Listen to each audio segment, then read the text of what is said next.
Sure, it's Bruce Miller and it's the Sioux City Journal. Billy Bob, how has Texas changed since you did Friday Night Lights there? Is it a lot different today? You know, it hasn't changed that much, although Odessa has put in a pretty darn good hotel. We shot some out there, and when I was there, I was in something that, let's just say it was lesser quarters.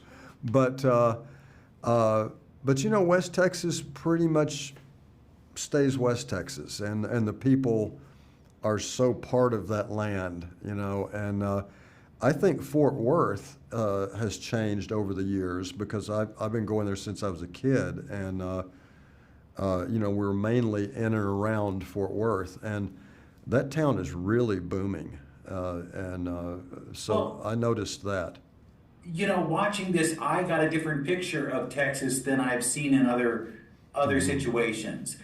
Is that what we're going to learn about mostly? Is that we're going to see that Texas isn't this kind of odd state that's out there, that really there are people like us throughout the whole thing? Oh, for sure. I mean, that was one of the things. I had a couple of people visit who were a little hesitant. They said, "Oh, if I come to Texas, isn't it scary or something like that?"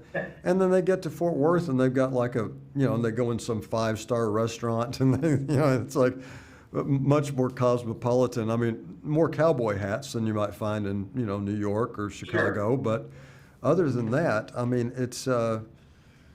I think people will get a different glimpse of Texas. I mean, but you'll also see the part I was talking earlier about the movie Giant, which this reminds me of maybe Exactly. right? This is maybe Yes. a little bit scarier Giant, but those kinds of personalities and being out there in the flatlands of West Texas and in the wind and everything, you'll see that part. And I don't think since then, I mean, every now and then you'll see a movie that takes place in the desert or something, but West Texas has its own thing to it, and not everybody's seen it. When you come onto a project and you have this great writing background, is there a hesitation to say anything to you about, like, can you change any line you want?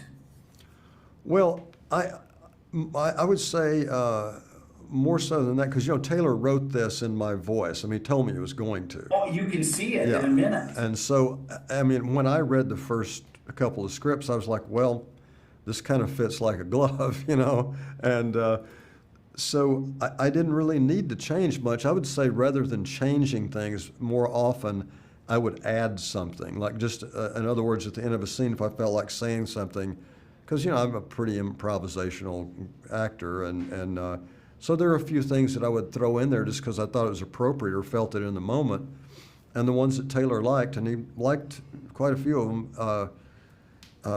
Then they stayed in, and if he thought it wasn't appropriate maybe for that scene, then he didn't stay. So that was all fair, and I had a really good relationship with him over the writing.